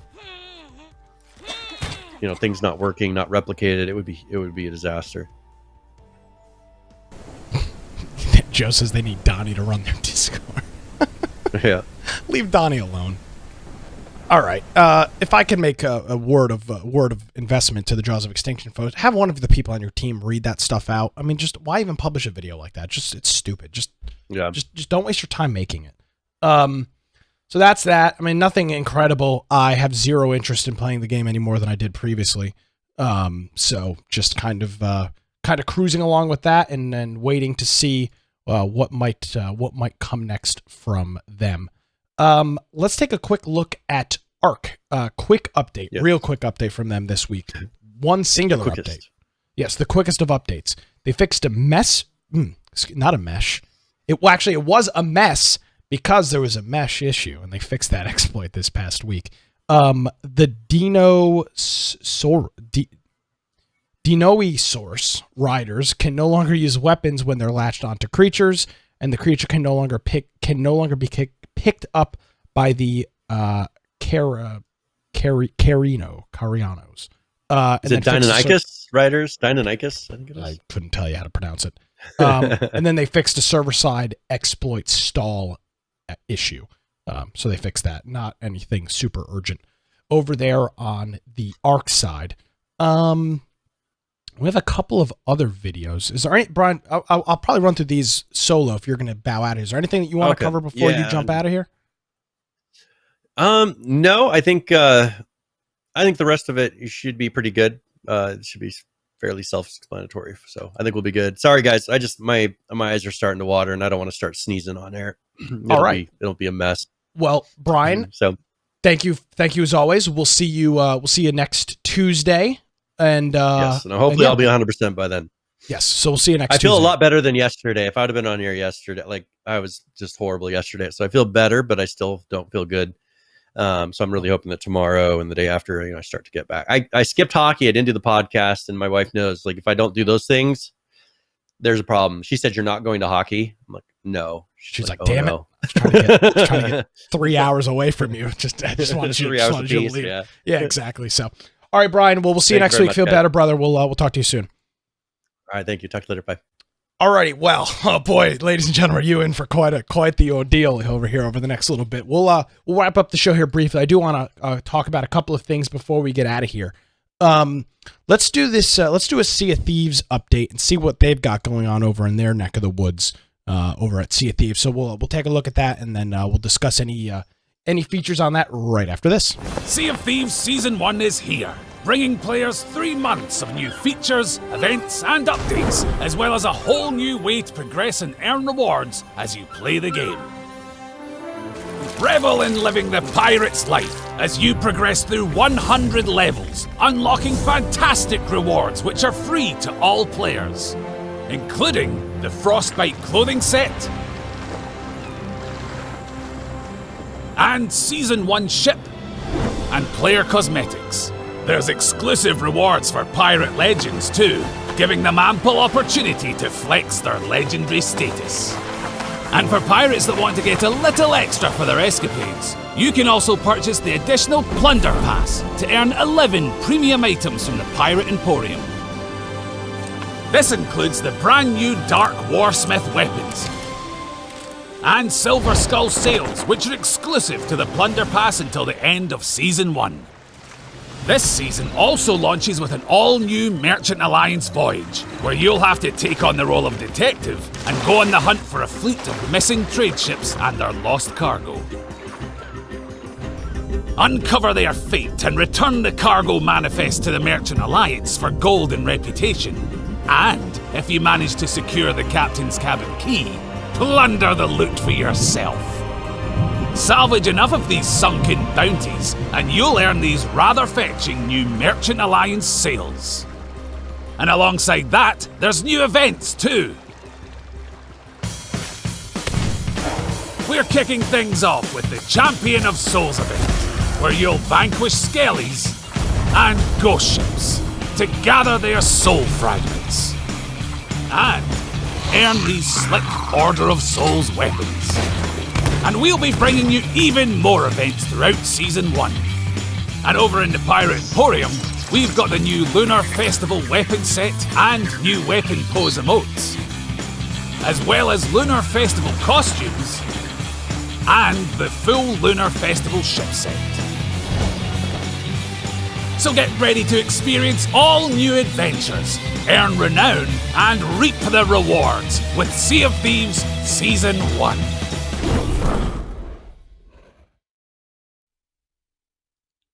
All right, so there we go from Sea of Thieves, as tends to be with most of their updates, more on the cosmetic side, not as much on the feature side, a couple of new events that they're working on. Pretty par for the course, pretty standard there for Sea of Thieves. Let's talk about a game here that we've actually been getting a lot of updates for recently.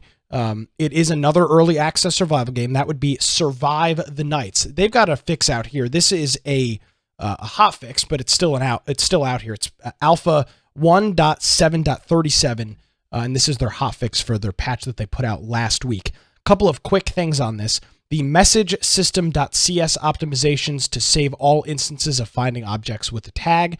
UI updates for setting stamina to be disabled when the option is turned off, and made vehicles slightly more common based on config options. And then another fix for disabling hordes.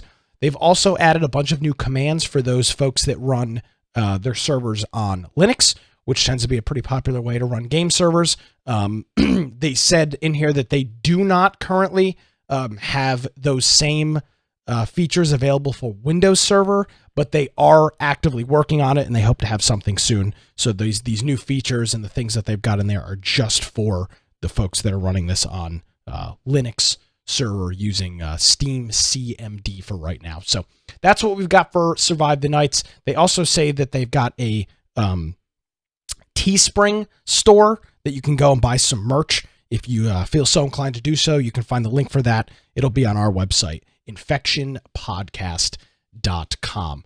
Let's take a quick look over at Unturned and see what's going on over there. Here is their 3.21.11.0 update. This is a couple of things that they've added. They've added the pre-surface landing audio. So this is a sound when you stop falling. Release cursor bindings for mods that use gesture/face menu. They changed the rocket on player death.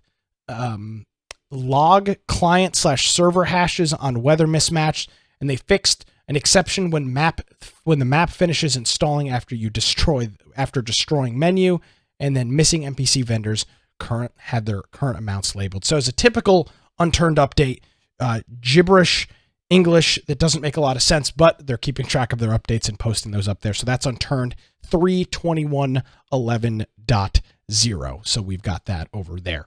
Let's see, what else do we have in terms of game updates? Yes, we've got PUBG. Let's take a look at what's going on over in the wonderful world of PUBG. This is their 11.1 update. With this, they're including a couple of things, including their ranked mode. So they've paid out all of their Season 10 rank rewards. So whatever you had your rewards or your goals that you had to hit, whatever those were, they'll be paid out the second that you log back in once the beginning of Season 11 has started, which it has. Here are the couple of things that they've got for their Season 11 rewards. These are pretty cool. Two skins here, kind of like these are like a foil gold cyberpunky kind of skin. So you've got a car skin and then a parachute skin, both with these this kind of gold foil look and these triangles and squares and things like that. So some pretty cool rewards that they're working on there. That's part of it. they've added a map back, the Paramo map, which is their volcano map. So that's added back into there. They've added a new feature as well called the emergency pickup. This is, I'm going to read this directly from their site here. When the emergency pickup is deployed, a balloon is released from a bag. When the balloon is fully inflated, an airplane will arrive within 60 seconds. During this time, up to a maximum of 4 players can attach themselves to the Fulton balloon rope. Once the plane arrives, it catches the balloon, hoists the players up, and makes its way towards the center of the white zone. So this will bring you back into the normal zone. At any point during this flight, players can detach themselves and parachute down. When deploying the emergency pickup, make sure that your area is clear of obstacles, terrains, vehicles, and buildings with a clear view of the sky, or it will fail.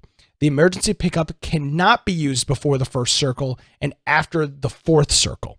It will also not work when used indoors, on ferries, or trains. The emergency pickup is a lootable item only, found on Engral, Miramar, Chinook, and a couple of other maps. And it can be carried in your inventory. So that's kind of a neat feature. If you've ever played Fortnite or Apex Legends, they both have somewhat of a similar system to this. It's not quite as sophisticated, but they do have a system where you can deploy, in Fortnite, it's kind of like a little gravity launcher from Halo. You jump on that, your parachute comes back out, or rather your glider comes back out, and allows you to kind of jet out of a situation pretty quick. In this instance, inside of PUBG, the use case seems to be more that you're way outside the zone and know you're not going to make it, because it does take 60 seconds for the plane to arrive. So it does require a little bit more planning, and it doesn't seem like it's something that's going to be super useful with a firefight. It seems to be more dealing with the zone, not with other players. So that's a pretty cool thing that they've added there. They've also made a couple of other changes. One to the kill feed. The kill feed now uses graphics only, with the text only option no longer being supported. So if we take a quick look at this screenshot right here, you can see that this is what the kill feed will now look like. It will only include the logos. So you can see the guns that were used. You can see if it's a headshot, and you can see if it's either a knockdown or a kill, all that stuff. There will be no longer a text-only version of the kill feed in the game. So that's something else that they've added as well. They've also added a match log, which is cool. Because the text kill feed is no longer supported, they've added a match log. It'll show kill messages, all other important messages that are in the game. It shows headshots. It's exactly what you would expect. It's a full match log showing you everything that went on in the game, the times that they went on, who did them, what was the result, and everything like that. So for whatever reason, if you're trying to figure out exactly what happened in your game, you can now do so with the new kill feed, and then the new matchmaking system in there the new match history system, log system that's in there as well.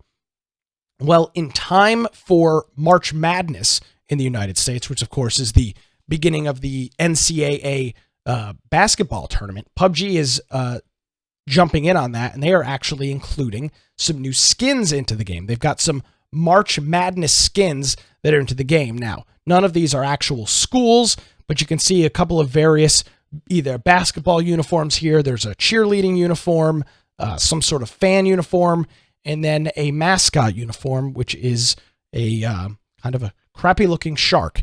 So all of those characters are in there. That's in the game. I'm trying to find, doesn't have exactly anything doesn't say times, how long these are going to be available. But they're in the game, so you'll have your chance and your opportunity to pick those things up. All right, let's take a look at Arma 3 real quick here. We've got an update from them. This is part of their, this is a creator DLC, and this is an update to the Cold War Germany game mode and map that they've got in the game. So let's take a quick look at that, and we'll discuss right after this.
All right, so there's the Arma 3 DLC, their Cold War Germany creators update video. That is there.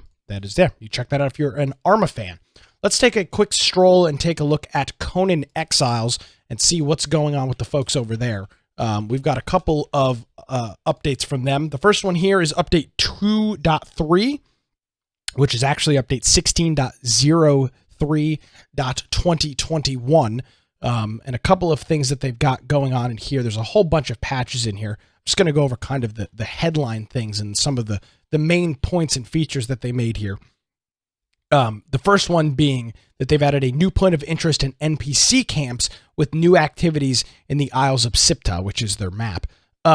So now there are a couple of there are now 3 factions in there. They all have new NPC camps that are springing up around the map. With these camps, you can engage in new activities such as liberating captive thralls to join your ranks, pray at the altars for powerful buffs, as well as new vendors and surprises for you to discover. So that's in there. They've also updated vaults, storms, and surges. These 3 features can be used closely linked so that you had to do one after another. With update 2.3, they can now be enjoyed separately. The deep vaults, where remnants of ancient races still dwell, are now all level 60 dungeons and offer great rewards. The horrific storm monsters are still an important source of mysterious essence required to control the surges, which you can now start at any time, even during a storm. Wild surges, on the other hand, will no longer appear in the Isles of Sipta, and they can be substituted with a well-known and loved mechanic from the Exiles land. So a couple of changes going on there. They've also made some changes to the purge system, how that's going to work, and then they've also added a new new feature to the combat system, rather, the sprint attacks. So these have been tweaked and added, and they've introduced the brand new sprint attacks. Carry your sprinting momentum forward as you try and hit your opponent. Each weapons have gotten their own sprint attacks, so feel free to try out the new improvement. Just start sprinting and activate an attack at the same time. So that's a cool new feature that they've added there. And then I think in this one, we've talked about this in the past, they've added an official offline mode in PC. If you start the game without a connection or lose connectivity while playing, you will be able to play Conan Exiles in single player. A prompt in the lower right corner of the main menu will tell you if you're offline, playing in offline mode. So that's a couple of things going on there, a couple of new features, and some new mechanics and things with the sprint attack going on there.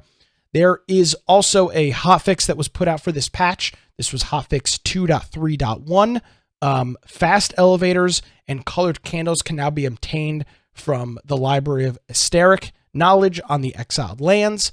They fixed a false positive spot within the anti-undermesh tool that was in the game.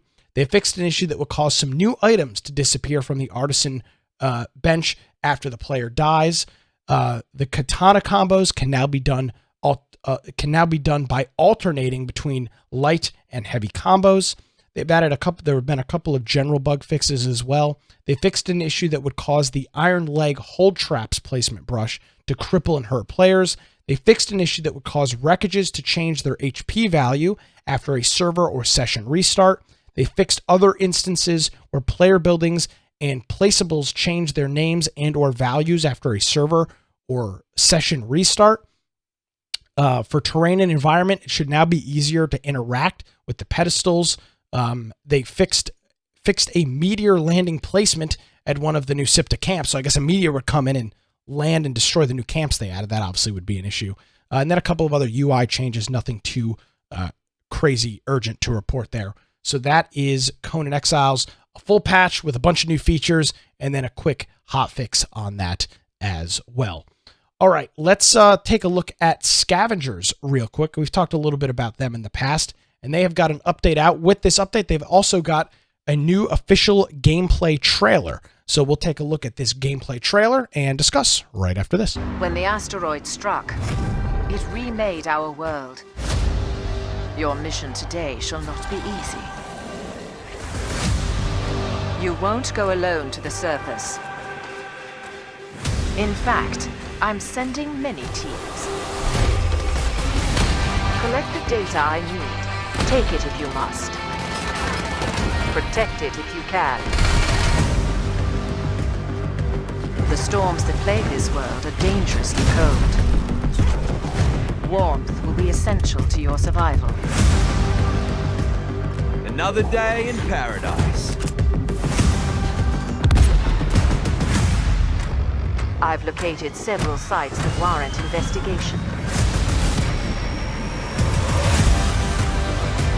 You'll need food to keep your stamina up.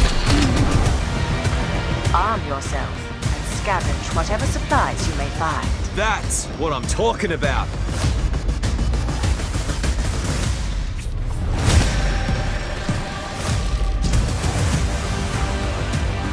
Looks like we've got competition.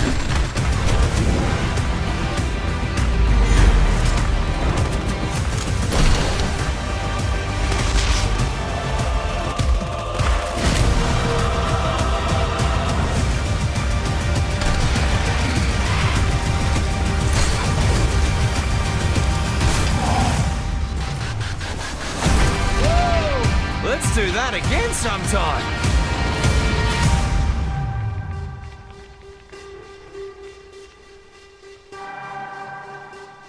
All right. Quick new official gameplay trailer there from Scavengers. If you do want to sign up for their closed alpha, you can do that at their website. It's playscavengers.com. There's also a link in our show notes at infectionpodcast.com. GF Disturb says looks fun. Unicorn Joe says looks lame. Saul Greatman says tribes vibes. Yeah, I mean it's another fast-paced, shoot 'em up kind of game. It's not based on the trailer you just watched. It's not a hardcore survival game. It's very much in between a battle royale and a Call of Duty kind of game. And Joe says like we need more BRs. Yeah, I mean everybody's trying their hand at it. And here's the thing about BRs. They're successful. I might not like it. You might not like it. At the end of the day, the reality is BRs are successful.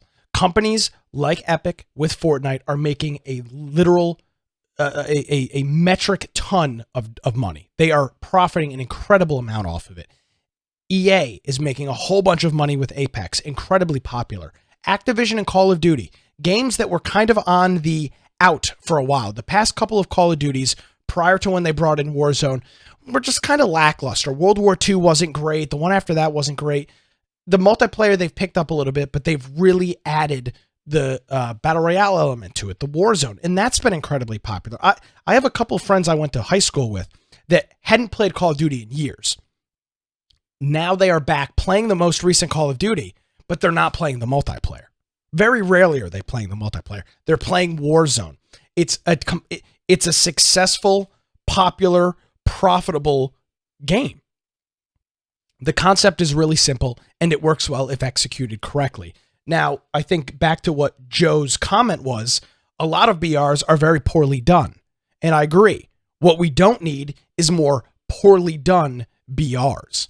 And in the case of Scavengers, it's not necessarily a BR. I mean, it does have some of those elements, but it's more of a squad-based PvE/PvP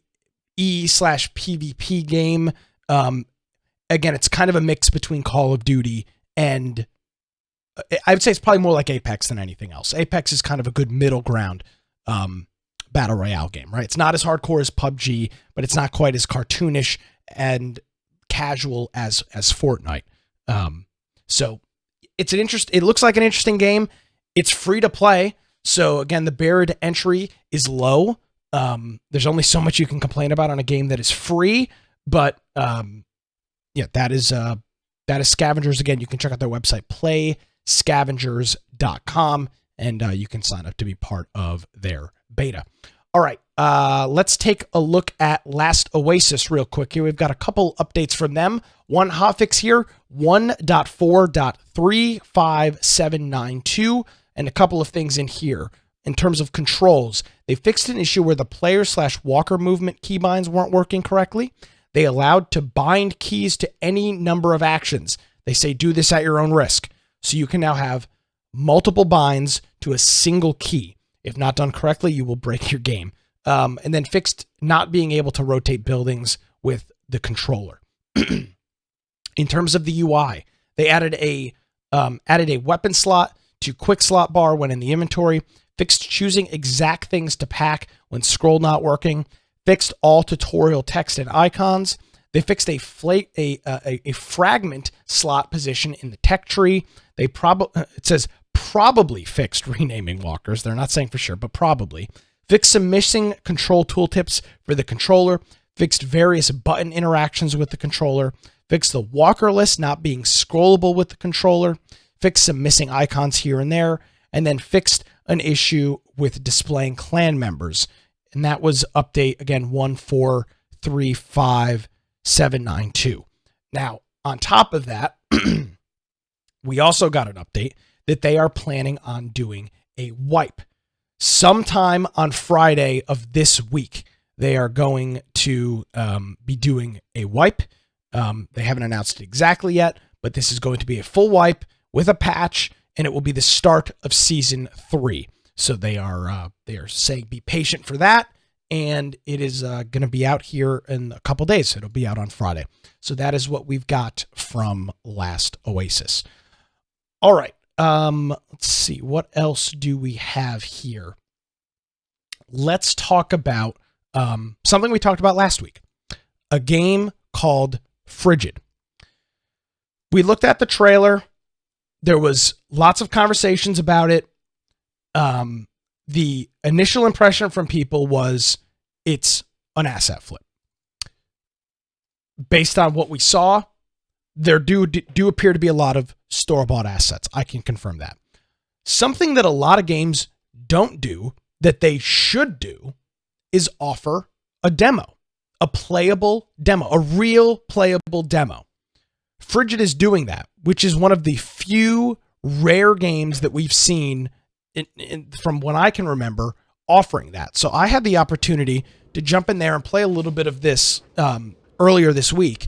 And this is my gameplay that I recorded. So I played for about 20 minutes, which I believe was about the length of the demo. I think I got to the end. I couldn't figure out how to get any further, so I assumed that was the end of the demo. Lots of good text instructions showing you what to do. You start the game off kind of waking up unconscious out of a crashed car, and you get a couple tooltips on things to do. As you can see here, the car is crashed into a snowbank. You can see that you kind of skirted off the road there, and you begin your journey. Now, I started walking all the way down here and realized I was walking in the wrong direction. So the game's got a lot of the basic elements that you would expect. Scrubbing forward a little bit through here, there is a fire system that's in the game. It took me a little bit to figure that out because, like a stubborn person, I decided not to read how the rules work. But you can see there's some dead animals in the world, and you can actually take the meat from them, as in many other games. That is raw meat. It can be consumed, but of course consumed at your own risk. You do need to cook it, and I believe this is when I finally figure out how the cooking process and all of this works. So yes, so it's pretty simple. You put your raw meat inside of the fire. You can see a progress bar clicks up. And once that's all said and done, you are able to go ahead and consume that meat or whatever other food it may be. There is a HUD in the bottom left. You can see there's stamina, health, which didn't seem to work, hunger, water, all of that stuff available there in the in the game. Going from that. It has some basic crafting elements. Didn't really get into any of that. There are a couple of areas around the map, as you can see here. Here's a bit of a public bathroom. You can see some of the things in here. There are a bunch of tooltips showing you what certain items do or don't do, which is cool. It seemed to have a lot of that stuff. Again, at this point, the cold, the temperature system and the health really weren't working. At one point, my health was like -130. You can see some nice little snow people hanging out over there. So yeah, I mean, it's a free demo. I don't want to sit here and just relive the entire thing. You can go and play it. It's free. It's a free demo. They say that the game is planned to release sometime in 2021. You can add it to your wish list if you feel so inclined to do so. Going back to the conversation we had last week on this program, and then I'll kick it over we'll just listen to gameplay here for a minute. Think of a game like Firewatch when you think of Frigid. Do not think of H1Z1. Do not think of 7 Days to Die. Do not think of Rust. Think of a game like Firewatch, and just for a couple minutes here, we'll just watch a couple minutes of gameplay. I'll jump in here and there.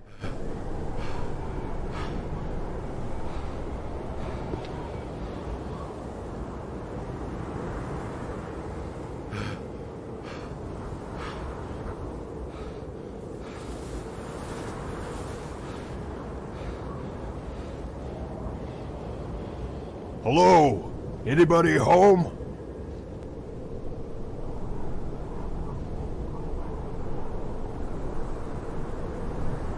Yeah, snowmen. Same difference.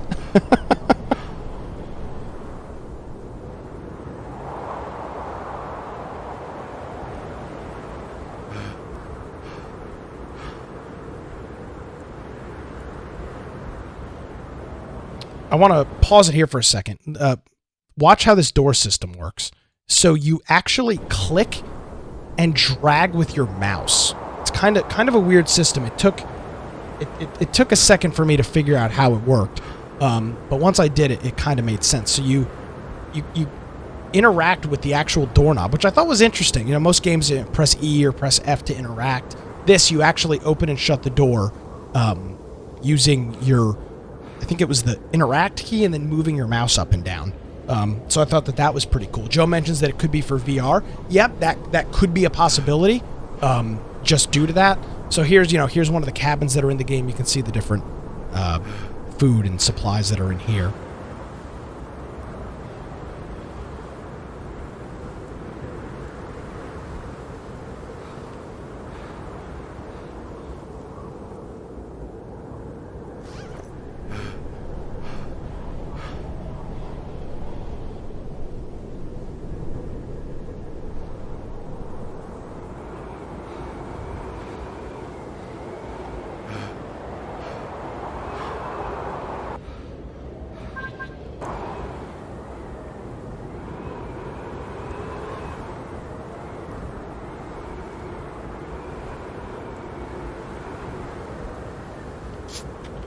So at this point, I think you've pretty much seen, kind of what you need to see with this. Again, demo's free. It's out there to play. Yes, there's store-bought assets. Yes, there is, yes, there's a lot of things that you've seen in other games. But you look at a game like Firewatch. Again, 3, 4, 5, 6 hour game. Not even 6. 3, 4, realistically, hour game. Story-based, really quick, straight to the point, phenomenal game. I think, I don't know this, I think that's what Frigid is setting itself up to be. It's not multiplayer, it's not open world, it doesn't claim to be any of those things. It is a single-player, story-based survival game. So, again, you have to put those glasses on to judge this. You can't throw H1Z1 glasses on, or Rust glasses on, or Arc glasses on and go, man, this game sucks. It doesn't have any of the features. No, it doesn't, because that's not what it's supposed to be. This is obvious that it's obvious that if this is a small studio, probably a guy, maybe 2 or 3, and instead of trying to say, hey, we're going to make an an open world zombie survival game like everybody else tries to do and is unable to do so. Dead Matter's a great example. Jaws of Extinction is a great example. They set these unrealistic expectations. These guys are starting small. They're saying, hey, here's a single player game. There's a cataclysmic event. You crash your car into the side of the road. It's cold as hell. Go survive. There is a place in the industry, at least for me, for games like this that are in the $15 to $30 price range, which is exactly where Firewatch was back when that came out. God, 5-6 years ago. There is absolutely a player base for a game like this, and it can have a lot of success. And guess what? It can use store-bought assets. The question is going to be, is the gameplay any good? And after 3 or 4 hours, do you go, damn, that was a good use of my money? That's how Firewatch left me. Joe saying, I love Firewatch. When I was done playing Firewatch, I was like, damn, that's the best, $25 or $30 I've spent. The game was phenomenal. I enjoyed the hell out of it. So the question is going to be for Frigid and for other games in this genre. Can they do that? Will these guys do it? I have no idea. The demo's out there. It's free. Jump in, give it a shot.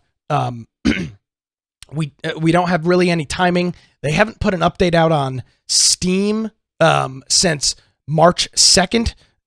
So it's been out, they haven't put an update out in 21 days, 22 days. So take that for what it's worth. Head Neophyte says, from a dev standpoint, you have to get the mechanics and story down first. You can swap out assets later, but you can't add mechanics easily later. Well, the one thing that games don't tend to do at all is stories. Right? I mean, most of the games that we talk about on this program do not even have stories. Right? They're multiplayer games. They're MMOs. I'll throw those in air quotes. They're MMOs. They're not. There's no story. We very rarely talk about single player survival story games. There is a market for those. It can be done. And that is the situation. So, that is where I want to leave Frigid. That's the status of the game. Go check it out. I'm gonna warn you about judging a book from its cover. Go play it. I think the demo's a fantastic idea. I think a lot of games that try to do this should also do these demos. I'm sure it costs them literally nothing in terms of time to make the demo, since it's presumably the game that they're going to be releasing, or at least a small part of it. And it allows players to jump in there and actually try out the game. So that is Frigid. I said I would give it a shot. I gave it a shot, and that's where we are right now. So with that being said, as we are wrapping up here on time, I've just got a couple of quick current players. So we'll take a look at just a few games and the numbers of people that are currently playing them. Let's take a look at Ark. 34,316. The 24-hour peak, 58,039, with a 7-day peak of 75,954. Taking a look over at Rust, 73,058 currently playing that. The 24-hour peak, 102,342, with a 7-day peak of 131,433.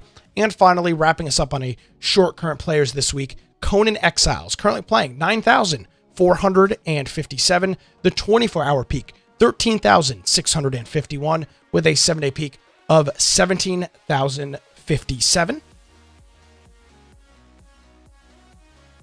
And with that being said, that is current players. Those are all of the games and the numbers of different peoples that are just playing a few of them as we wrap up this week's episode of the show.